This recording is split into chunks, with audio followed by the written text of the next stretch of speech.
Hello friends, welcome to my channel. This is practice set 19th और आज के practice set में हम करेंगे कुछ miscellaneous MCQ on English for upcoming teaching exams.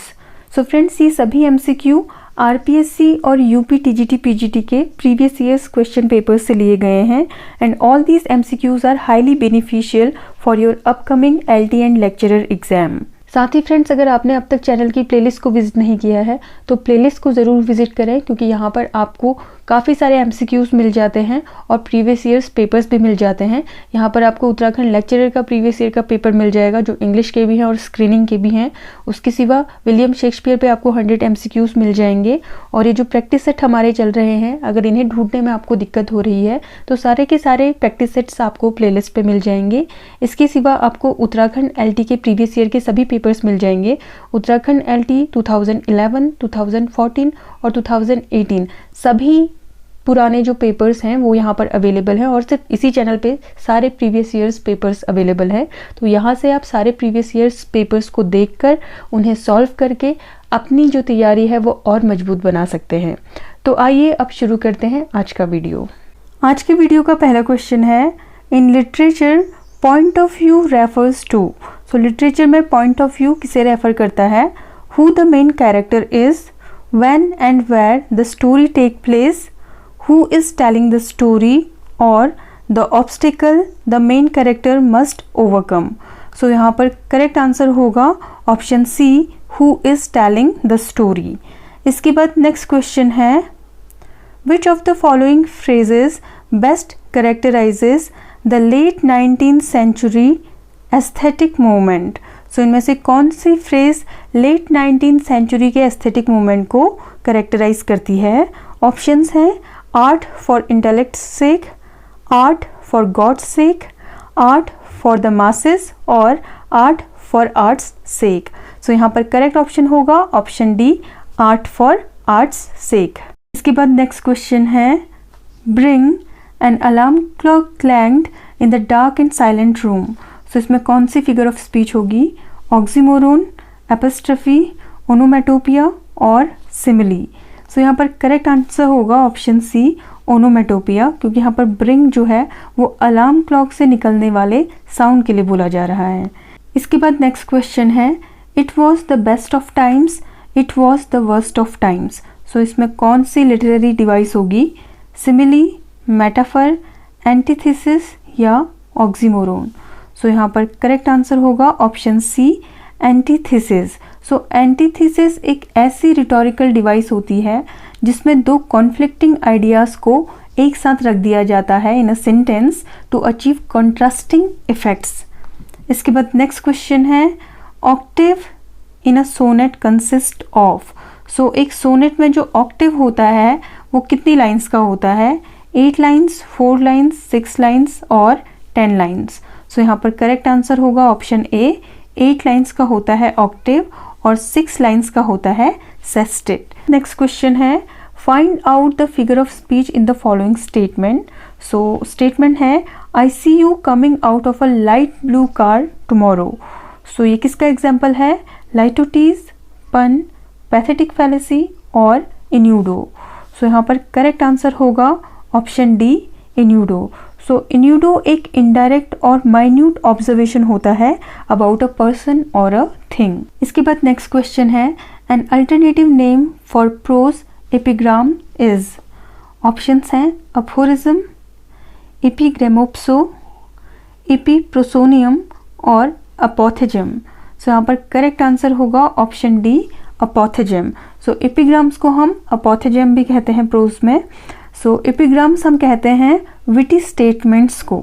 इसके बाद नेक्स्ट क्वेश्चन है, lyric has been the most popular form of poetry during early 18th century, late 18th century and early 19th century और early 20th century और mid 20th century. So यहाँ पर correct answer होगा इस question का option B, late 18th century and early 19th century. इसके बाद next question है, यूटिलिटेरियनिज्म। सो इस टर्म का करेक्ट मीनिंग क्या होगा? Doctrine of treating all human beings equal, believe that endorses greater happiness of the greatest number of people act of using everything for one's own benefit, act of seeking pleasure in material attainment. So यहाँ पर utilitarianism का correct meaning होगा option B, belief that endorses greater happiness of the greatest number of people. इसके बाद next question है onomatopoeia is defined as. So onomatopoeia अभी थोड़ी देर पहले मैंने बताया था, a figure of speech where such words are used whose sound imitates the action meant और सेंस इंटेंडेड, यानी कि इसमें साउंड को इमिटेट किया जाता है. इसके बाद नेक्स्ट क्वेश्चन है हाइपरबली इज. हाइपरबली क्या होती है? ऑप्शंस हैं a comical misuse of a word in mistake for one sounding similar, a figure of speech in which statements are exaggerated और एक्स्ट्रावेगेंट. सो हमें यहाँ पर आंसर मिल गया अपना, a figure of speech in which statements are exaggerated और extravagant. So extravagant और exaggerated statements को हम क्या कहते हैं? हाइपरबली कहते हैं. इसके बाद नेक्स्ट क्वेश्चन है विच of the given features is not attributed to lyric poetry. So इनमें से कौन सा फीचर जो है वो लिरिक पोइट्री में नहीं पाया जाता है? ऑप्शंस हैं it is an expression of the poet's personal feeling hence subjective. So ये लिरिक पोइट्री का हिस्सा है. It is spontaneous, so sincere and effortless, ये भी लिरिक पोइट्री का हिस्सा है. इसके बाद है it is bombastic in language. So ये लिरिक पोइट्री का हिस्सा नहीं है. लिरिक पोइट्री बम्बास्टिक नहीं होती है लैंग्वेज में. It has music and melody, और ये भी लिरिक पोइट्री का हिस्सा है. So that means option C is the correct answer. इसके बाद नेक्स्ट क्वेश्चन है correct stress in the word particular is. So particular में स्ट्रेस कहाँ पे आता है? Particular. So option C is the correct answer. इसके बाद नेक्स्ट क्वेश्चन है which of the following does not constitute 3 unities a popular component of drama. So drama का जो पॉपुलर कंपोनेंट है 3 यूनिटीज, सो उनमें कौन से 3 हैं और कौन सा एक इनमें से नहीं है?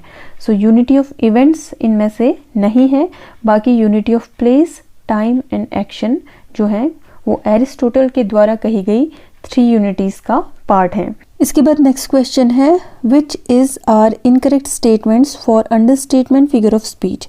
सो अंडरस्टेटमेंट फिगर ऑफ स्पीच के लिए इनकरेक्ट स्टेटमेंट्स कौन कौन से हैं? सो पहला है for understatement the Greek term is meiosis. So ये करेक्ट है. इसके बाद नेक्स्ट है it does not represent something as very much less in magnitude than it really is. So ये इनकरेक्ट होगा क्योंकि अंडरस्टेटमेंट में किसी चीज़ को लेस इन मैग्नीट्यूड ही दिखाया जाता है. इसके बाद नेक्स्ट है the Wordsworthian light and never lifted up a single stone is example of it. So this is correct. और इसके बाद है it is also use to assert an affirmative by negating its contrary. So ये भी incorrect होगा क्योंकि ये दूसरी लाइटिट्यूड्स करके एक फिगर ऑफ स्पीच होती है उसमें होता है. सो यहाँ पर करेक्ट ऑप्शंस होंगे option A, second and fourth. So second and fourth incorrect statements हैं. इसके बाद नेक्स्ट है hagiographics are written on. So hagiographics किस पे लिखे जाते हैं? ऑप्शंस है the life of marginals, the life of subalterns, the stylised lifes of Christian saints और नन ऑफ देम. सो यहाँ पे करेक्ट आंसर होगा option C, the stylised lifes of Christian saints या इक्लेसियास्टिकल लीडर्स जो होते हैं उनकी लाइफ पे लिखे जाते हैं हैगियोग्राफिक्स. इसके बाद नेक्स्ट क्वेश्चन है a type of comedy in which ridiculous and often stereotyped characters are involved in silly and far-fetched situations. So ऐसी कॉमेडी को क्या कहते हैं? ऑप्शंस हैं फार्स, पैराबल, फेबल और सेंटिमेंटल कॉमेडी. सो यहाँ पर करेक्ट आंसर होगा option A, farce. So farce एक ऐसे कॉमिक ड्रामेटिक पीस को कहते हैं जिसमें बहुत ज़्यादा इम्प्रोबेबल सिचुएशंस होती हैं, स्टीरियोटाइप्ड कैरेक्टर्स होते हैं, एक्स्ट्रावेगेंट एग्जैगरेशन और वायलेंट हॉर्स प्ले होता है. इसके सिवा पैराबल जो होती हैं वो बिब्लिकल स्टोरीज़ को कहते हैं और फेबल होता है ऐसी स्टोरीज़ जिसमें एनिमल्स जो होते हैं वो मेन कैरेक्टर्स होते हैं और सेंटिमेंटल कॉमेडीज़ हम उन कॉमेडीज़ को कहते हैं जिनमें सेंटिमेंट्स को बहुत ज़्यादा जगह दी जाती है, यानी कि वहाँ पर बहुत ज़्यादा स्पेस होता है टीयर्स के लिए और लाफ्टर्स के लिए। सो फ्रेंड्स, आज के वीडियो में इतना ही, मिलते हैं नेक्स्ट वीडियो में। Till then stay tuned and thanks for watching this video.